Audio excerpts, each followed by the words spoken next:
Hello, welcome back to another recap of The Real Housewives of Potomac. Season 5, Episode 5, Look Who's Squawking. I'll give you a hint. It's T'Challa, the African gray parrot, who is arguably maybe the extra housewife, or let's say she's a friend of Monique, but she's definitely got a big part in this season. You know how much I love these ladies. I think they're the funniest. Honestly, out of all the franchises, these ladies make me laugh. When they throw shade, when they holler back at each other, when they make their little comments or their little digs or just their general observations on life, I'm here for them. I really think they are very amusing. And you know what? It's because they're smart. They're smart, yeah. And they're educated. They have good vocabularies. They're just, yeah. I love this group. What can I say? All right, so we start in with Candace and Chris. She's looking at houses. She's looking up several levels at houses compared to where they are now. So I'm not sure if she's actually going to take help from Mom or if Chris's restaurant is going through the roof. I mean, I know he's a chef and I think he's part owner, but I'm not sure exactly about their financial situation. But I know they are living in a cute townhouse right now. It looks like it's in Alexandria. I'm not sure if I ever caught it. It looks like Alexandria to me, which is a really cool, fun place across the river from DC in Northern Virginia. Okay, she says she's starting to feel ready for a baby. Chris has been ready, as we know. He's made that very clear. Chris asks about Karen's party. How was Karen's housewarming party? And Candace said she talked to Gizelle and apologized to her. Candace, that was one of your apologies. That was a weak-ass apology, as almost all of your apologies are. Again, as we covered last time, it's always, gee, I'm really sorry that you felt that way and that you misunderstood what I said. I'm sorry that, in other words, again, you, not I, not simply I apologize for the hurtful words that I said. Candace is messy. She's a messy girl. Okay, well, of course, during that weak apology, Gizelle hit back by saying, look, I know you called me a monster, okay?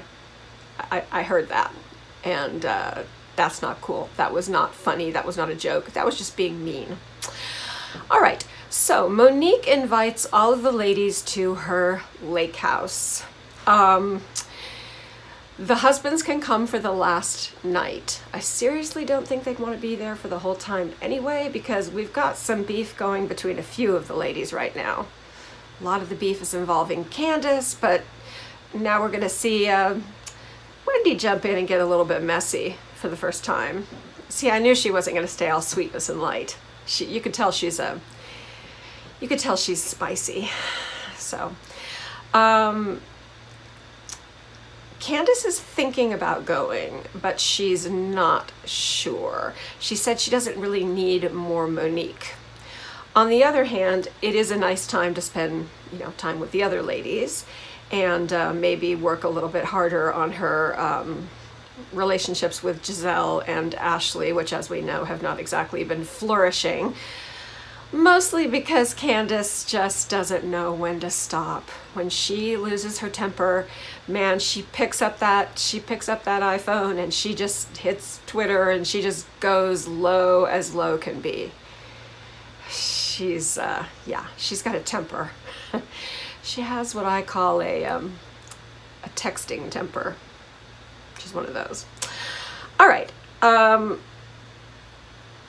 Now there's a little packing montage. We see Robyn with the boys, and the boys don't want her to leave, which is kind of cute at their age because they're not little anymore. They're getting kind of, I guess they're kind of that preteen age, and it's kind of sweet that they still are like, no, Mom, don't go. I like that. We see Wendy and Eddie and her two boys who are just pretty wild. Those boys are wild. And she is going to leave Cameron, the baby, at home with the nanny and with Eddie, and so she's got to pump a whole lot of breast milk because that is a little baby. Remember that her little girl is the same age as Dean, as Ashley's baby. Okay, Gizelle is working with Jamal's assistant on scheduling time with him because he is very busy now that he's pastor of kind of a big shot church in Georgia.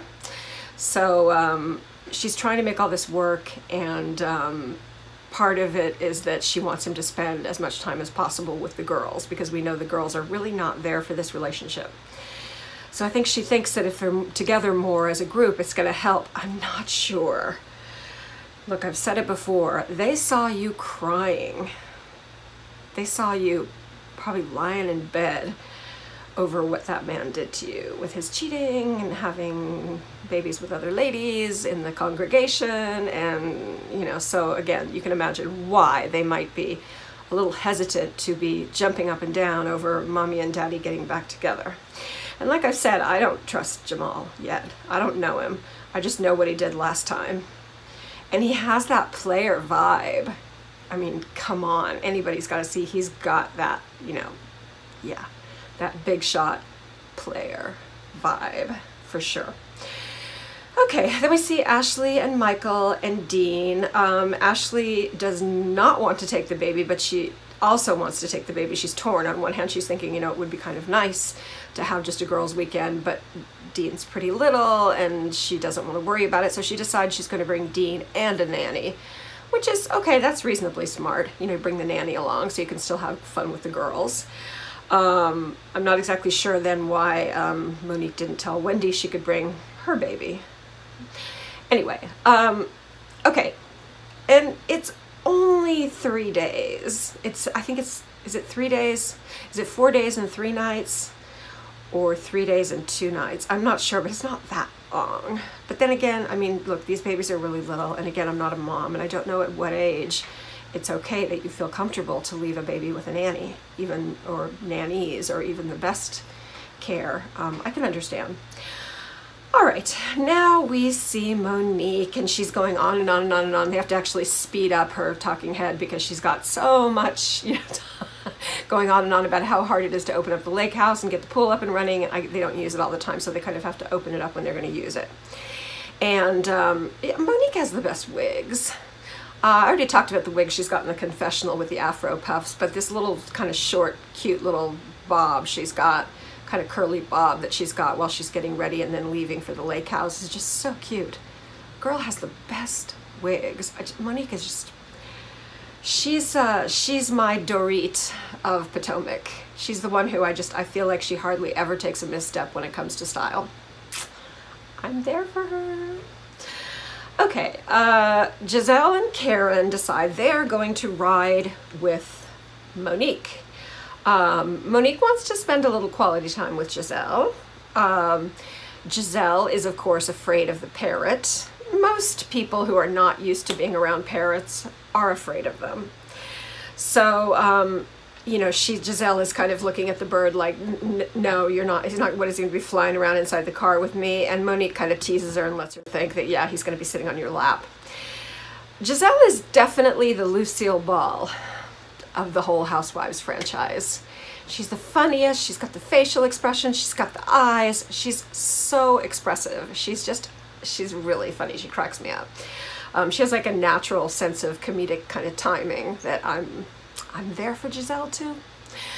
All right, yeah, so Monique is bringing, T'Challa is bringing the bird, but the bird will be in his cage, in the car with them, but in, oh, sorry, her, it's a female, in her cage. Okay.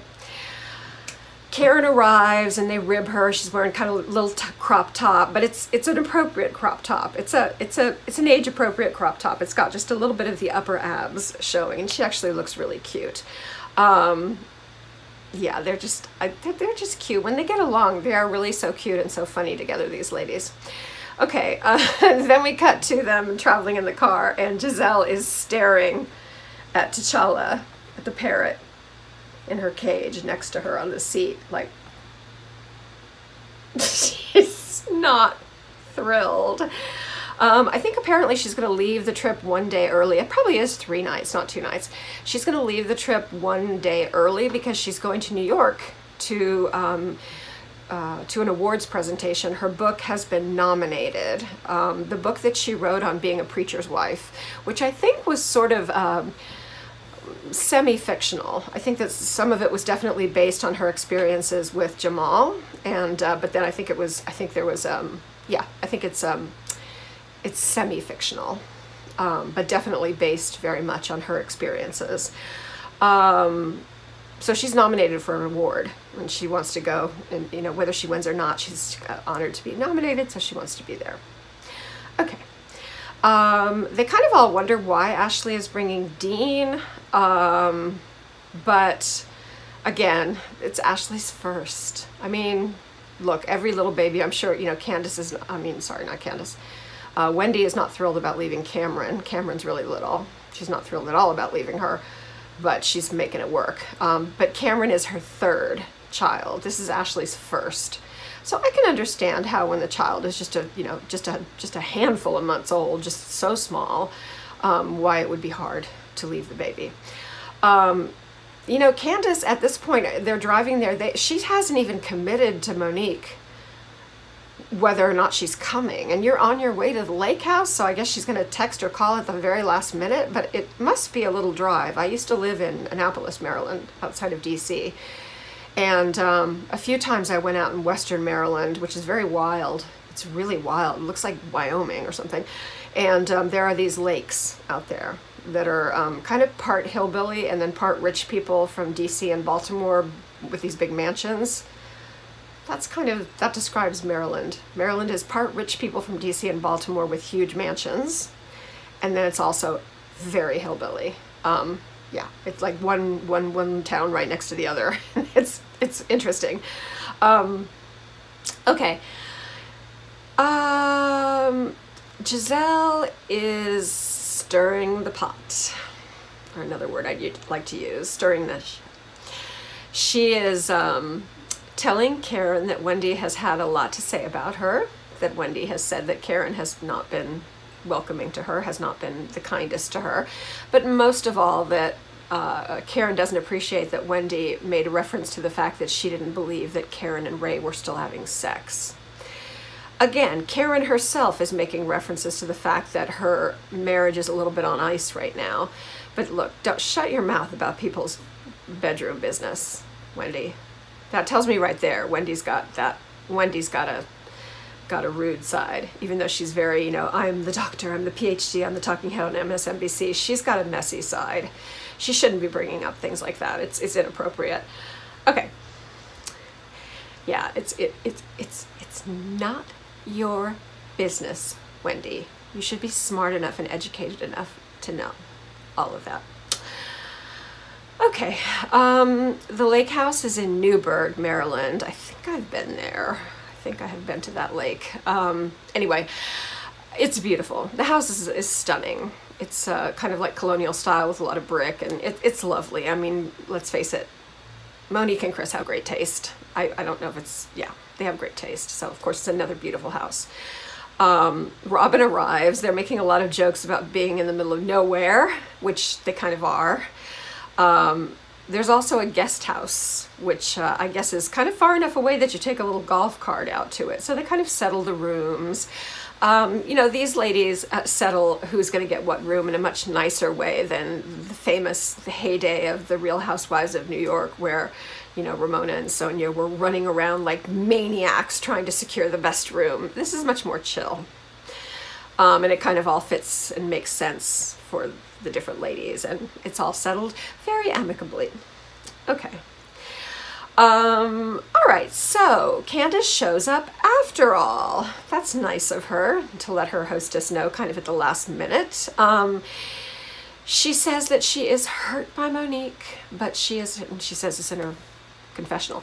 She's hurt by Monique, but she's coming for the other ladies. So, all right, now this is kind of funny. I'm watching the ladies are sitting in the kitchen, and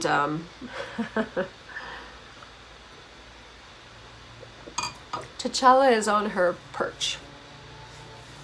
I've told you I've been a parrot person, a big bird person. And it's normal for you to have a cage, which is usually where a large cage, which is usually where your bird kind of sleeps at night. They're extremely nocturnal. When it gets dark, they're happy to just go in their cage and have the cage covered until morning. So unlike little babies, they do sleep through the night. But during the day, a big bird is not going to be happy sitting in a cage. So what you do is you buy these big platforms that have these kind of like wood, kind of like faux tree trunks, and you have toys for them and food and snacks, and they kind of hang out on that. And so they're out in the air, but I think T'Challa probably has her wings clipped. That doesn't mean they can't still fly. They can still kind of jump from place to place. It just means they can't, if they get out, fly long distance. We made the mistake of not clipping our Jende Conyers wings, and he flew. They can fly 50 miles in a day. So when he got out, something scared him and he just took off like into the far distance, and we're like, oh, he's out over the ocean by now.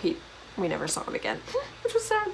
But again, we decided not to clip his wings because the birds do love to fly. They love to really fly around the house, and we had high ceilings and a big house. So we thought we were being humane, but actually we ended up losing. We ended up losing him. Okay, anyway, so I'm watching Wendy talk. Wendy is loud. Everything about her is big. Her gestures are big. And T'Challa is on the open perch nearby, and I'm saying to myself, because of my experience with birds, I'm saying to myself, yeah, T'Challa is gonna attack Wendy, definitely. And I'm thinking, because my experience of being attacked by my parrot was that this kind of attack usually ends in a little bit of bloodshed. It's inadvertent. It's not like the parrot's actually trying to come to hurt you. It's more like an annoyance, like, shut up, stop doing that. You're bothering me, you're scaring me, what's your deal? And it's more like they usually come and they swoop down on you and they kind of attack you. They flap their wings and they kind of peck lightly at you, or sometimes hard. And it's because they want you to stop what you're doing. In our case, our bird hated our cell phones. He was jealous. He could not stand it. If we picked up our cell phone and started talking to people, he was like, who are you talking to? I can't see that person you're talking to. I don't know who you're talking to. And it got to the point where every time the cell phone would ring, we lived in fear. I mean, it was pretty bad. And I mean, he wasn't specifically trying to wound us, but you know, they've got those big hook bills. Those bills are strong. So in trying, I believe that he thought that the cell phones, that the iPhones were dangerous to us, and he was trying to get them out of our hands to protect us. It's hard to explain, but it was kind of obvious that's what he was doing. But in the process of trying to get you to drop the cell phone, you might end up with a hole in one of your fingernails or a hole in your finger, or, you know, blood somewhere. So all this is to say that, of course, what happens? T'Challa attacks Wendy. And an African gray is not a small bird. So we see the wings flapping in her face, and the, you know, she is screaming. Wendy is screaming like a banshee. She's absolutely terrified, which is normal. Look, it's very scary, even if you have a bird and you're used to the bird attacking you. It never gets normal. It's always a little scary, and yeah.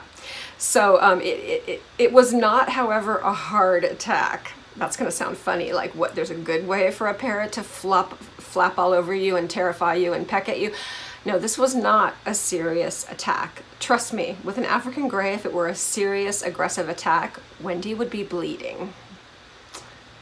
So it wasn't actually that serious. But I totally understand how the ladies would be like, what the hell? Again, this is an advanced animal, not for everyone. Okay, Wendy is, first of all, annoyed by being attacked by the large African gray parrot.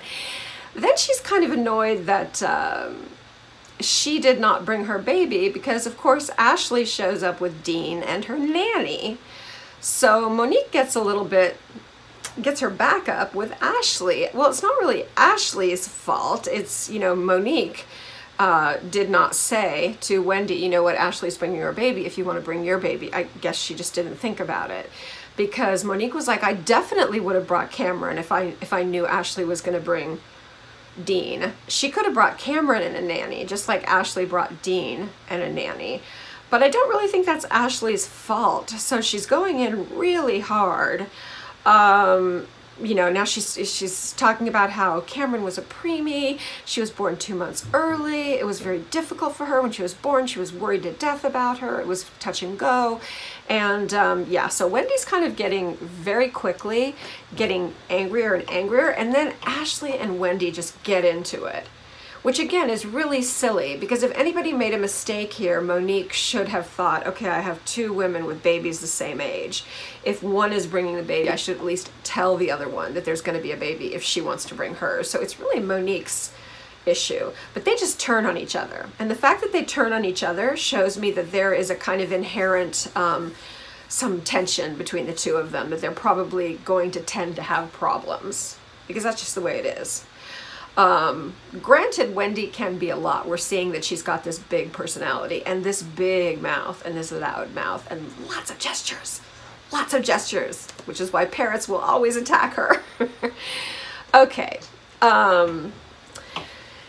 Now, Karen is trying really hard with Ray, and as always, I think this is going to be through the whole season. She calls him on the phone, and she says, I miss you, and he goes, you know, like nothing. It's just a little sad. The whole thing with Karen and Ray is making me a little sad. I hope there's some light at the end of the tunnel by the end of the season, but obviously life does not follow television program seasons, so we'll see. All the ladies are struggling with bad cell service out in the country. Eventually, Monique gives them the Wi-Fi, the web code, which I guess helps. They can WhatsApp or whatever. Anyway, so Wendy asks, she asks Monique, what is the theme for the weekend? Disney villains. I mean, what? That's a very strange question to ask. Monique then asks Wendy, well, what, are you okay after that fight with Ashley? You went in pretty hard. And she's like, yeah, it's okay. But now there's kind of like a little bit of something in the air between Ashley and Wendy.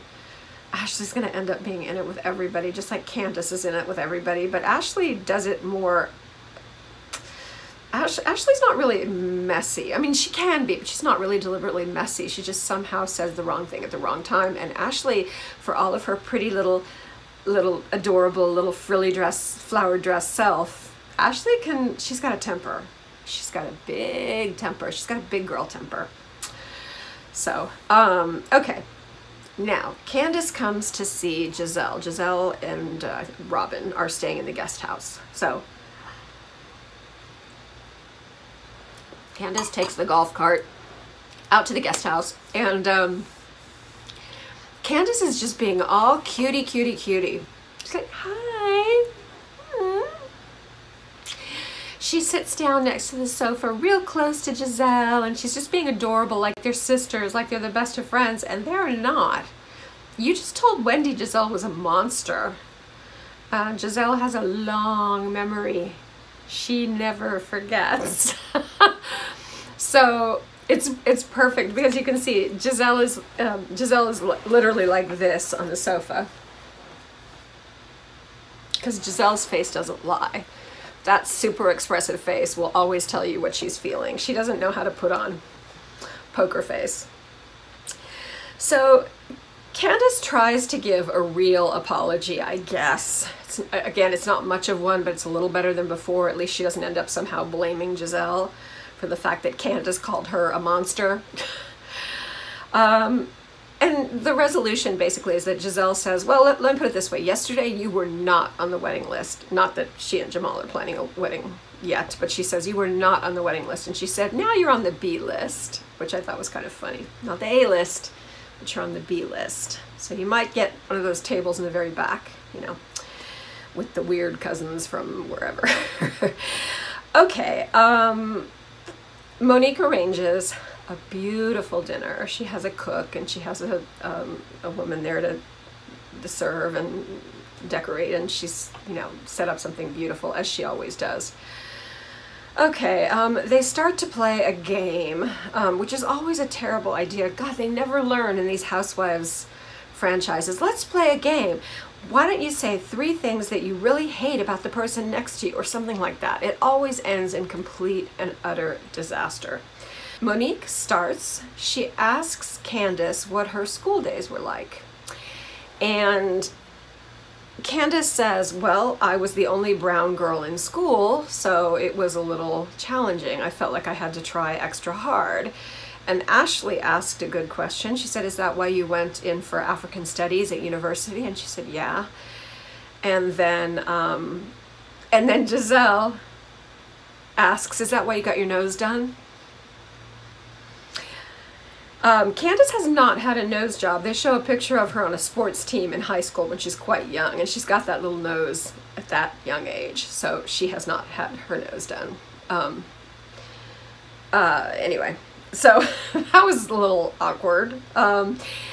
Candace asks, I mean, the game, I guess, is to ask an uncomfortable question to everybody. I think it's just such a bad idea. I mean, play charades or something. What are you doing?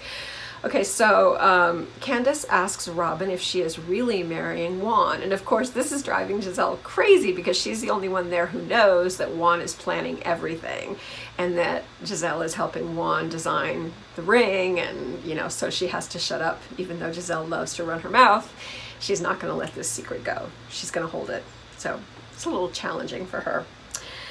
Okay. Oh, Karen asks Gizelle, how does she feel about going forward with Jamal? And this is kind of a stupid question because it's obvious what the answer would be. How does she feel about going forward with Jamal after he cheated on her and had babies with those ladies from his congregation, many of whom knew Gizelle and she thought they were her friends?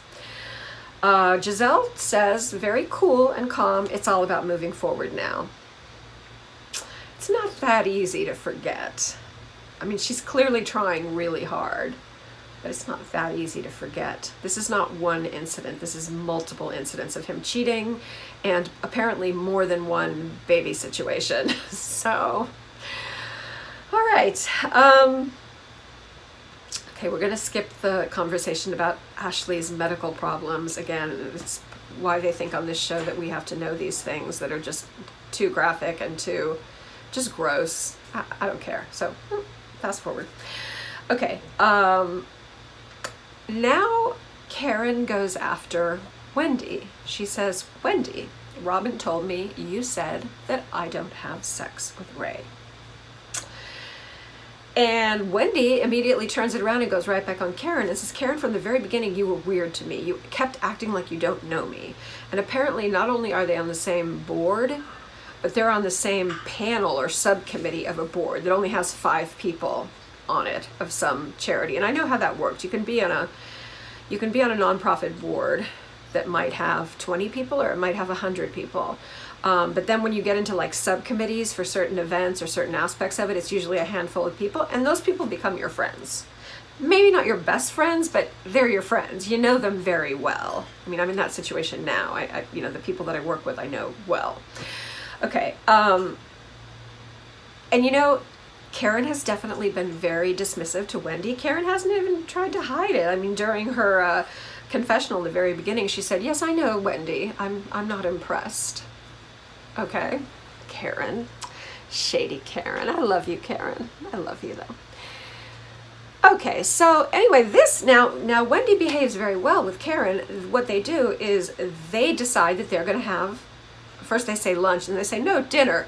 They're going to have dinner together. So they're going to have wine. They're going to have a nice long time to speak and get to know each other. That's very good. That's good job. Okay, perfect. Good closure on that.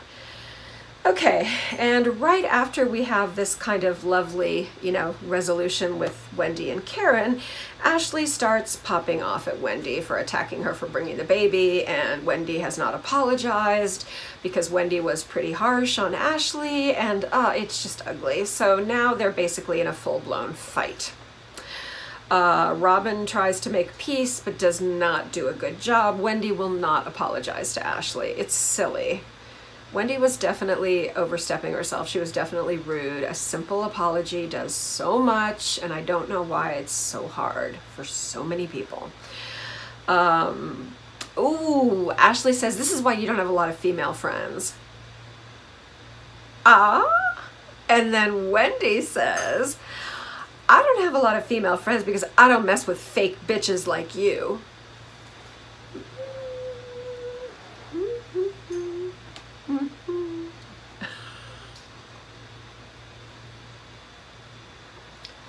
I love these ladies because they're not Jerry Springer messy. They're intelligent messy. They're well educated messy. They have, you know, they can kind of be dirty when they need to be dirty, but they can also kind of elevate. I love these ladies, and I hope you do too. Okay. Okay, and now, finally, Wendy drops what she thinks is apparently her final weapon against Ashley, which I would say, who the hell cares? She says, okay, you no longer call me Wendy. You can call me Doctor, as in Dr. Osefo, because she has a PhD. That is so cheesy. I mean, you don't, I have a PhD. You don't do that. You don't use the, you know, in social situations outside of the university setting or an academic conference. You don't ask people to call you doctor. You don't introduce yourself as doctor unless you're coming on like television, you know, to be an expert on something or certain situations, very professional situations. Yes, it would be appropriate to say Dr. Wendy Osefo, PhD, to distinguish it from MD. Okay. Okay, so actually after all of this, I have to say I'm liking Wendy a whole lot less now. She's not quite the elegant, aspirational woman that I thought she was. Now, it looks like, we'll see a little preview for next week, and there's going to be a whole lot of mess with Michael. I'm sure you've probably heard about it. I've heard hints of it, but they're going to start talking about it, and they're going to start talking about the details, and they're going to start showing, you know, the receipts. All right. You know, I have to say this about Michael, because usually I'm like, no, you look, it's easy to fabricate anything. You can say anything about anybody with social media and with, you know, like I was talking on The Real Housewives of Beverly Hills. I made a fake text string between Denise Richards and I. I fabricated a fake text string using an app where she told me my husband was hot, you know, just as a joke, because people kept saying, Denise Richards said that that those text strings could have been faked. That's not real. That's not a thing. Yeah, go to your app store on your iPhone or your Android or whatever and look up a fake text app and see how many come up. They're free. So, not that I'm recommending. Not that I recommend that you do that. I did it for a specific reason, to show people that you absolutely can fake a text string. And yes, I'm not saying this is what happened. I don't know what happened for sure, but if Brandi Glanville wanted to fake a text string going on for a year, she could. If you have the time, if you're that bored and that desperate for fame, Brandi, you could absolutely make the longest text string that you want with fake dates and times, and it'll look like, you know, Denise Richards, Brandi Glanville, Denise Richards, Brandi Glanville, the text going back and forth. Anyway, I got a little off track there, but I just wanted to say that in the case of Michael, where there is this much smoke, I tend to say there is fire. There's just too much. I mean, there's too much pointing in the direction from too many people, too many sources, in too many different ways. I think that he's possibly, allegedly, kind of a freak. And if that's the case, I feel terrible for Ashley. But anyway, so yeah, so that next week is definitely going to be even messier. It's going to get even messier. All right, thank you so much for joining me. I really appreciate it. I love it that you come and spend this little time with me. Please remember to like and comment, and you would do me very great service, great honor, if you would consider subscribing. and then you can hit the bell if you want alerts when new texts come up, because I do several a week. I am actually on 2 YouTube channels, and what I will start doing is I will put the link to the other one in my about on YouTube, because I have this channel that is all Real Housewives. I have another one, Intelligent Reality Recaps, that covers Housewives and also 90 Day Fiancé. Some people don't. I notice that 90 Day people are into Housewives, but sometimes the Housewives people really don't want anything to do with 90 Day Fiancé. So that's why for now I've kind of got them separated out. But anyway, if you do subscribe, please be sure to drop down into the comments and give me your name, your first name, your username, whatever you feel comfortable with, and just say, hi, I'm so-and-so, I'm a new subscriber, because I want to thank you personally, I want to thank you in the comments, and I also want to thank you on the recaps. So I want you to be very careful and be good, but not too good.